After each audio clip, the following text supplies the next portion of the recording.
കണക്കുകൾ പ്രകാരം ഇന്ത്യയിൽ ഏറ്റവും കൂടുതൽ അപകടങ്ങൾ നടക്കുന്നത് മഴക്കാലങ്ങളിലാണ്.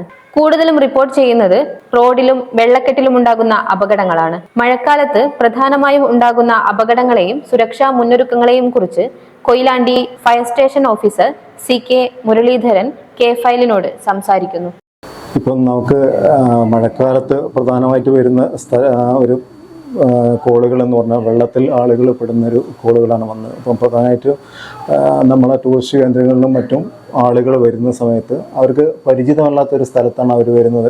പുഴയുടെയോ അല്ലെങ്കിൽ അതിൻ്റെ പരിസരത്തിൻ്റെ ഒന്നും അപകട സാധ്യതകളെ പറ്റി യാതൊരു ധാരണയില്ലാണ്ട് വരുന്നു. അപ്പം പ്രധാനമായിട്ട് ശ്രദ്ധിക്കേണ്ടത് മിക്കവാറും ഇപ്പം അത്തരം സ്ഥലങ്ങളിലെല്ലാം തന്നെ മുന്നറിയിപ്പ് ബോർഡുകളും മറ്റു കാര്യങ്ങളും ഉണ്ടാവും, പരിസരവാസികളുടെ നിർദ്ദേശങ്ങളുണ്ടാവും.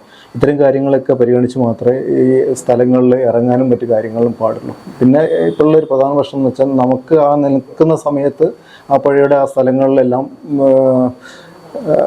എന്താ പറയുക, മഴയും കാര്യങ്ങളൊന്നും ഉണ്ടായിരിക്കില്ല. അപ്പം വളരെ ശാന്തമായ ഒരു സ്ഥലത്തായിരിക്കും നമ്മൾ ഇറങ്ങുന്നത്. പക്ഷേ മലകൾക്ക് മുകളിൽ മഴ പെയ്യുന്നത് കൊണ്ട് പെട്ടെന്ന് തന്നെ മലവെള്ളം വന്ന് ചേരാനുള്ള സാധ്യതയുണ്ട്. നമ്മൾ ഈ അടുത്ത വീഡിയോയിലൊക്കെ കണ്ടതുപോലെ 5 പേര് മരണപ്പെട്ട അപകടം പോലെ തന്നെ പെട്ടെന്ന് മലവെള്ളപ്പാച്ചിൽ വന്നു കഴിഞ്ഞാൽ പരിസരത്തിനെ പറ്റി ധാരണ ഇല്ലാത്തതുകൊണ്ട് തന്നെ രക്ഷപ്പെടാനും മറ്റു കാര്യങ്ങൾക്കൊക്കെ പ്രയാസമായിരിക്കും.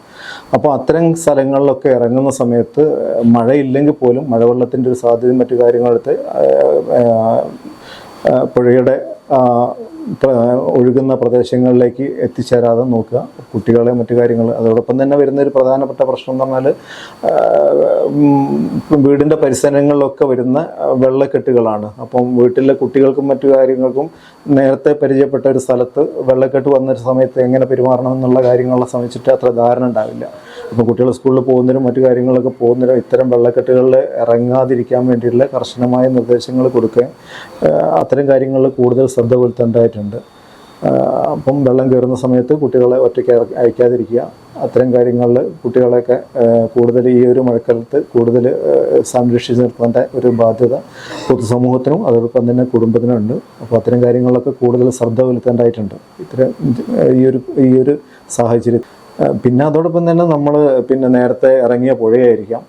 പുഴയിൽ പരിസരത്തുള്ള ആളുകൾ തന്നെ പുഴയിൽ ഇറങ്ങുന്ന സമയത്ത് നേരത്തെ ഉണ്ടായിരുന്ന പുഴയെല്ലാം മഴ പെയ്യുന്ന സമയത്ത് കൂടുതൽ അടിയൊഴുക്കുകളും മറ്റു കാര്യങ്ങളുള്ള സമയത്ത് അത്തരം സ്ഥലങ്ങളിൽ കുളിക്കാനും മറ്റു കാര്യങ്ങൾക്കും ഇറങ്ങാതിരിക്കുന്നതാണ് കൂടുതൽ സുരക്ഷിതം. അപ്പോൾ അത്തരം കാര്യങ്ങളിൽ കൂടെ പരിസരവാസികൾ ശ്രദ്ധിക്കേണ്ടതാണ് ഇത്തരം കാര്യം. അതോടൊപ്പം തന്നെ വരുന്നൊരു പ്രധാനപ്പെട്ട പ്രശ്നമാണ് മഴക്കാലങ്ങളിൽ വരുന്ന റോഡ് അപകടങ്ങളും മറ്റു കാര്യങ്ങളും. നമ്മൾ സാധാരണ കാലാവസ്ഥയിൽ റോഡുകൾ ഉപയോഗിക്കുന്ന പോലെ നമ്മൾ മഴക്കാലത്ത് റോഡുകൾ ഉപയോഗിക്കരുത്. ഇപ്പം ഈ അടുത്ത ദിവസങ്ങളായിട്ട് 2 അപകടം നമ്മളെ കോഴിക്കോട് ജില്ലയിൽ തന്നെ ഉണ്ടായി. ഇത്തരം അപകടങ്ങളിൽ അമിതമായ വേഗതയും അതേപോലെ തന്നെ റോഡ് മഴ നനഞ്ഞിട്ടും അതേപോലെ മഴ പെയ്യുന്ന സമയത്തുണ്ടാകുന്ന റോഡ് ഗ്രിപ്പ് കുറയുന്നതൊക്കെ ഈ അപകടങ്ങൾക്ക് പ്രധാന കാരണങ്ങളാണ്. അപ്പോൾ അത്തരം കാര്യങ്ങളിലൊക്കെ വാഹനം ഓടിക്കുന്നവർ മഴക്കാലത്ത് അമിതമായ വേഗതയിൽ ഓടിക്കാതിരിക്കുകയും അതോടൊപ്പം തന്നെ കുട്ടികളെയും മറ്റു കാര്യങ്ങളിലൊക്കെ മഴക്കാലത്ത് സ്കൂട്ടറുകളിലും മറ്റും കൊണ്ട് യാത്ര ചെയ്യുന്നവർ കൂടുതൽ ശ്രദ്ധ പുലർത്തേണ്ടതായിട്ടുണ്ട് റോഡ് അപകടങ്ങൾ കുറയ്ക്കുന്നതിന്. പിന്നെ അതോടൊപ്പം തന്നെ ഇപ്പം നമുക്കുള്ള ഒരു പ്രധാന നാഷണൽ ഹൈവേൻ്റെ വർക്ക് നടന്നുകൊണ്ടിരിക്കുന്ന കാര്യത്തിൽ നേരത്തെ ഉണ്ടായിരുന്നതിൽ കൂടുതൽ ചളിയും മറ്റു കാര്യങ്ങളൊക്കെ റോഡിലേക്ക് ഇറങ്ങിയിട്ടുണ്ടാവും. അത്തരം കാര്യങ്ങളൊക്കെ ചെയ്യുന്ന സമയത്ത് കൂടുതൽ സുരക്ഷിതമായിട്ട് റോഡ് ഉപയോഗിക്കുന്ന ഒരു രീതി നമ്മൾ പരിചയപ്പെടേണ്ടതായിട്ടുണ്ട്. അത്തരം ഇപ്പോൾ അപകടങ്ങൾ ഈ അടുത്ത സമയത്തായിട്ട് കൂടുതൽ റോഡ് അപകടങ്ങൾ വന്നു ചേരുന്ന ഒരവസ്ഥ ഉണ്ട്. അപ്പം ഡ്രൈവർമാരും അതേപോലെ തന്നെ ഇരുചക്ര വാഹനത്തിലെ ഓടിക്കുന്നവരും കൂടുതൽ ശ്രദ്ധയോട് കൂടിയിട്ട് വാഹനം ഓടിക്കേണ്ടതായിട്ടുണ്ട്, മഴക്കാലത്ത് പ്രത്യേകിച്ചും.